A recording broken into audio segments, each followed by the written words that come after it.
Omset pendapatan itu sekitar 50 jutaan satu siklus 3 minggu. 3 minggu Pak? 3 minggu. Oh Mas, 3 minggu 50 juta.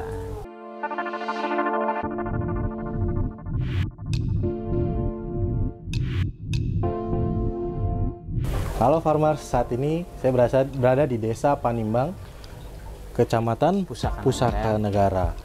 Samping saya sudah ada Pak Karsono, merupakan tokoh pelaku usaha kakap putih yang sudah lama menggeluti usahanya dan juga menjadi bicara di mana-mana mengenai kakap putih. Mengenai bisnisnya, kita coba lebih dalamin lagi bagaimana sih kondisi kakap putih sampai saat ini. Halo Pak. Halo. Jadi saya mau tanya-tanya nih Pak mengenai kakap putih. Bagaimana Pak tren perkembangan kakap putih Pak dari mulai Bapak main sampai saat ini Pak? Ya kalau trennya terus terang untuk sekarang sudah mulai menurun ya, turun jauh daripada tahun-tahun sebelumnya gitu. Memang mungkin dikarenakan itu tadi, artinya masa pandemi seperti ini yang memang pasarannya agak sulit. Kemudian ada beberapa kebijakan yang memang apa ya, kapal-kapal yang tadinya dari Hong Kong bisa langsung ambil ke pembudidaya pembesaran, kemudian sekarang sudah tidak bisa lagi kayak dulu. Jadi artinya sekarang pasarnya sudah semakin, karena kan ini ada beberapa jenis ikannya yang harus ekspor ya. Betul. Dan sekarang sudah karena pasarnya teman-teman pembesaran ini sulit menjual hasil panen. Jadi kayak kami juga pendeder, pembenih itu sulit juga memasarkan produk-produk kami. Jadi seperti itu sekarang kondisinya. Rentetannya dari pembesaran itu akan berdampak ke hulunya itu Betul, dari produksi. betul. Sebenarnya kalau melihat permintaannya Pak, sempat tinggi nggak sih Pak? Oh luar biasa. Kalau misalnya tahun-tahun sebelum-sebelumnya luar biasa ya. Permintaannya ya di angka 50 sampai 100 ribu ekor per bulan. Oh itu dari hasil produksi Bapak sendiri? Produksi saya. Itu tahun berapa Pak kalau boleh tahu? Ya lagi ininya di tahun 2014 sampai 2016 itu lagi bagus-bagusnya. Terus semenjak tadi ada permasalahan tersebut, betul, akhirnya mulai berkurang. Selain kan itu jauh sebelum pandemi Pak. Ya. Selain itu faktor apa lagi sih Pak sebenarnya yang bisa kok jadi permintaan menurun? Iya, menurun. Itu tadi faktor pasar sih sebetulnya. Lebih ke Jadi permintaan. contohnya kan yang lebih ini sih memang sih pandemi ya. Berdampak itu Berdampak sangat sekali. Artinya pasar untuk ikan-ikan hasil budidaya pembesaran teman-teman itu sebetulnya. Jadi mereka agak sulit mencari pasar untuk menjual hasil panennya. Gitu. Kalau sebenarnya sampai saat ini tetap produksi Pak? Masih tetap produksi. Cuma memang angkanya juga nggak terlalu banyak karena kita juga takut nggak keserap juga hasil produksinya. Jadi secukupnya aja. Jadi artinya kalau misalnya ada yang order baru kita buatkan seperti itu. Kalau saat lagi masa jaya-jayanya Pak, itu berapa Pak permintaan benih kan tadi 50 sampai 100 ribu? Ya. Itu per ekor apa gimana hitungannya? Itu per bulan ya. Per bulan 100 sampai 50 sampai 100 ribu itu ekor. Per ekor. Harganya Pak? Harganya kalau misalnya dipasang di angka 350 sampai 500 rupiah per senti. Oh berarti kalau tadi ukuran berapa yang dijual Pak? 3 sampai 5. 3 sampai 5 berarti sekitar 1.000 rupiah. 1.000 rupiah lah kalau 3 senti ya. Per ekornya. Pak boleh dikasih gambaran Pak kalkulasi atau enggak analisa usahanya tadi budidaya kakap putih Pak? Kebetulan metode saya metode tradisional ya budidaya kakapnya. Jadi memang kalau misalnya kita budidaya tradisional itu ada keuntungan, ada kekurangan, ada kelebihannya. Betul. Keuntungannya kita akan dapat margin yang cukup gitu. Kalau misalnya contoh saja, kalau misalnya kita tebar dari larva ukuran 0,8 cm ke tambak itu, modalnya itu Rp65 kalau sekarang per ekor. Rp65 per ekor. Kalau misalnya kita beli benih yang 0,8 cm itu 100.000, berarti artinya butuh dana 6,5 juta untuk benih ya. Betul. Setelah 3 minggu pemeliharaan dengan metode tradisional, kita akan dapat 40 sampai 50% SR-nya, tingkat kehidupan. Dari 100.000 tadi Pak. Kalau misalnya saja kita bisa di harga 350, kita hitung aja 3 cm, berarti harganya 1.000 ya. 1.000 kalau misalnya kita bisa 50.000 ekor, kita ada omset pendapatan itu sekitar 50 jutaan satu siklus 3 minggu. 3 minggu Pak? 3 minggu. Oh Mas, 3 minggu 50 juta. Dari Omsetnya modal dari tadi 6 juta setengah. 6 juta setengah dan pupuk 7 juta lah sama pupuk ya. 7 juta jadi 50 juta 3 minggu. 3 minggu kalau Wow. itu. Nah, Farmers, tadi itu yang dulu waktu masih berjaya-jayanya. Nah, saat ini bagaimana, Pak? Saat ini memang karena pembudidayanya lesu ya. Jadi permintaan benih itu sudah berkurang untuk di ikan-ikan laut ya, yang khususnya di ikan kakap putih. Kalau sekarang malah teman-teman saya sendiri malah lebih ke teman-teman yang ini ya, artinya yang ke pemancingan, kemudian yang ke ikan hias, paling komoditas ya, Pak. Komoditasnya. Jadi lebih sedikit sih sebetulnya, lebih sedikit. Cuman kayak misalnya tantangannya sekarang, misalnya bagaimana caranya mensuplai ikan hias yang ikan hias predator maksudnya ya, kayak kakap putih itu. Jadi memang permintaan untuk ikan hias belum terlalu besar. Ya kita sih untuk contohnya seperti ini. Jadi bagaimana caranya ikan kakap putih itu bisa hidup di air tawar dan bisa, sebagainya. Pak? Bisa. Ini air tawar semua. Ini 100% air tawar, sanitasnya 0,2 ini. Isinya kakap putih ini. Tapi pemesanan untuk ikan hias, Pak? Iya, untuk ikan hias. Walaupun nggak kayak dulu ya, untuk di ikan hias paling di per bulan kita di 3.000 sampai 5.000 ekor saja. Saat ini 3.000 sampai 5.000 ekor per bulan.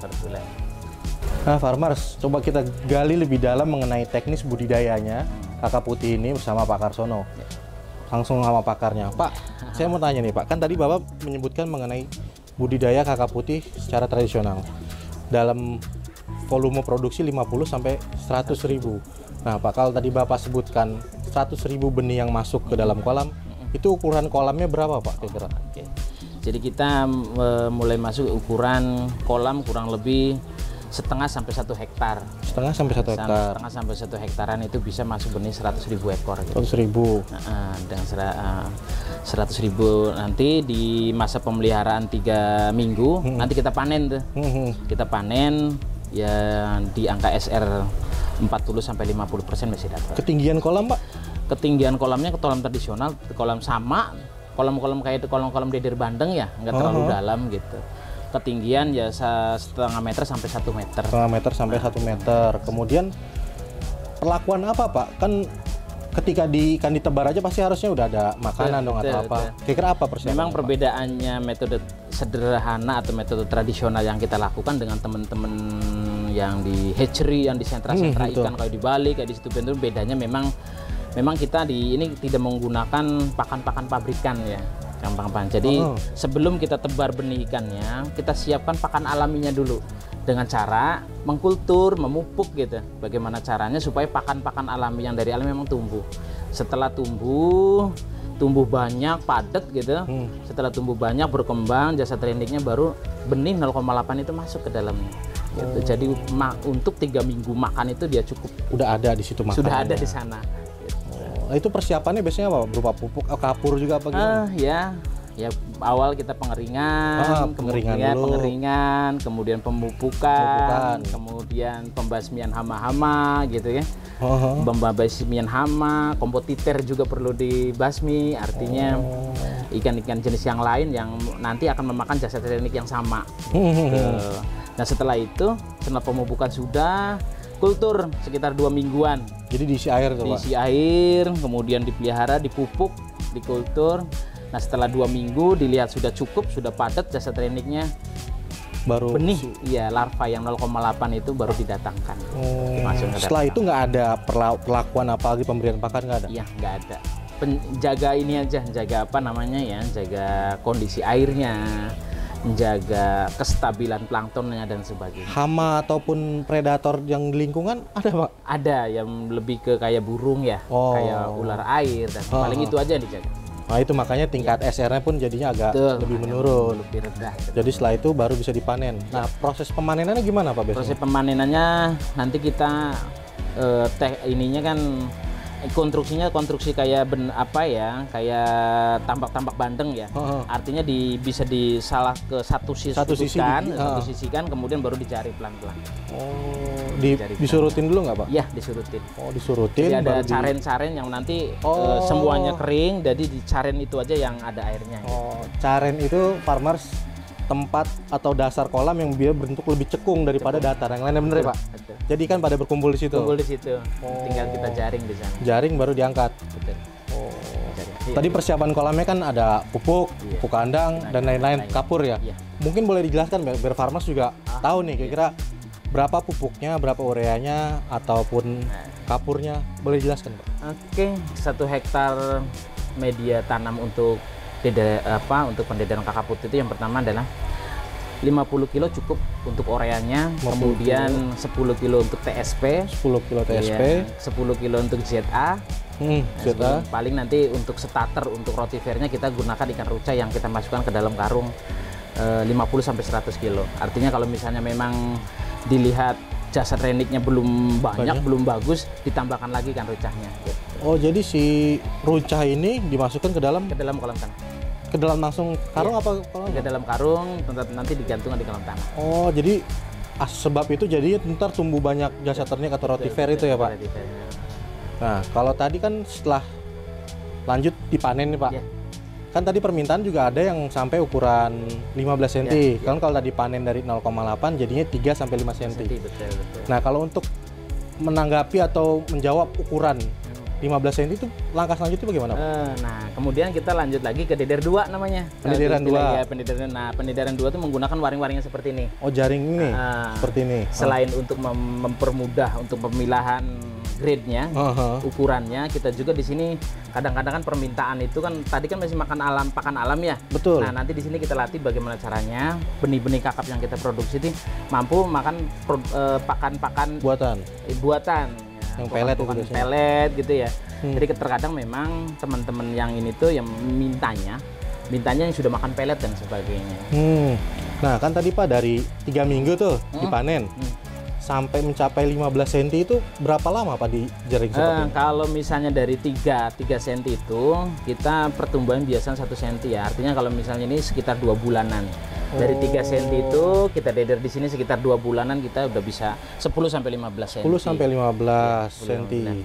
Nah, tadi kan Bapak sampaikan dari mulai belajar pakan alami hingga pakan buatan tuh Pak. Gimana Pak cara memberikan treatment peralihan nih? Kan kadang belum tentu langsung mau dikasih memang makan. kenapa kita menggunakan hapa seperti ini? Karena kalau seperti ini ada beberapa teknik sebetulnya. Yang pertama, buat dia selapar mungkin. Puasain tuh Pak? Puasain, tapi kan ini kan ikan kanibal ya. Ikan-ikan kanibal. Tapi bagaimana caranya supaya nggak kanibal? Jadi ukurannya harus sama. Jadi kita padatkan dengan ukuran yang harus sama gitu. Sedikit-sedikit kita kasih makan. Kita perkenalkan sedikit-sedikit. Nanti kalau misalnya salah satu sudah makan, biasanya yang lain ikut. Itu sekitar 3 sampai 5 hari lah prosesnya. Oh, proses penyesuaian perubahan. Tapi setelah malu-malu jadi malu-maluin gitu. Jadi banyak makannya. Jadi malah banyak gitu. Iya. Baik Pak, berarti dari pemberian pakan sampai 15 cm tersebut udah pelet full. Pak, tadi kan setelah dipanen ditaruh di waring Pak. Waring ini posisinya di kolam seperti ini apa di petakan tanah? Kolam seperti ini sih memang pas ada yang di sini ya untuk ikan hias. Ini kan air tawar ya. Betul. Tapi kalau misalnya untuk di permintaan di air laut, kita ditambak juga seperti ini, bikin kolam waring-waring seperti ini. Nanti saya kirim gambarnya untuk yang di waring-waring seperti ini ya. Ada. Ini ukuran berapa kali berapa Pak? Kalau ini ukuran 1 kali 2. 1 kali 2. Tingginya? Tingginya 1,2. 1,2, 120 cm? Iya, 120 cm. Nah, tadi kan Bapak sampaikan ikan dimasukin ke sini, di kakapnya. Isi berapa Pak untuk ukuran waring ini? 1000 sampai 1500. 1000 kalau untuk sampai ukuran 3 sampai 5 cm. 3 sampai 5, 1000 sampai 1500. Diberikan aerasi juga Pak? Harus itu, harus diberikan aerasi. Artinya ini kan posisinya lagi padat ya, lagi dilatih untuk pelet gitu. Jadi memang harus padat, tapi ukurannya harus seragam. Oh, satu petak ini berarti satu aerasi apa berapa? Bisa sampai 2. Bisa sampai 2. 2 titik ya, 2 titik aerasi. Berarti 1 meter kali 2 tinggi 120 dikasih 2 titik aerasi. Isinya 1000 sampai 1500 ekor. Nah, selanjutnya Pak, kan diberikan latih pakan nih Pak. Ya. Setelah sudah doyan makan, berapa kali Pak pemberian pakannya biasanya sehari? Kalau untuk di benih kita metodenya ad libitum Pak. Ad libitum itu pemberian pakan yang terus menerus sampai kenyang. Sampai kenyang gitu, sampai kenyang. Artinya sampai udah responnya udah menurun 30% biasanya kalau. Tapi sih kalau misalnya di ini FR-nya itu sekitar di 7 ya, artinya dari biomasa itu 7% biasanya 7%. seperti itu. Nilainya berarti 7% dari total bobot yang ada di dalam ini.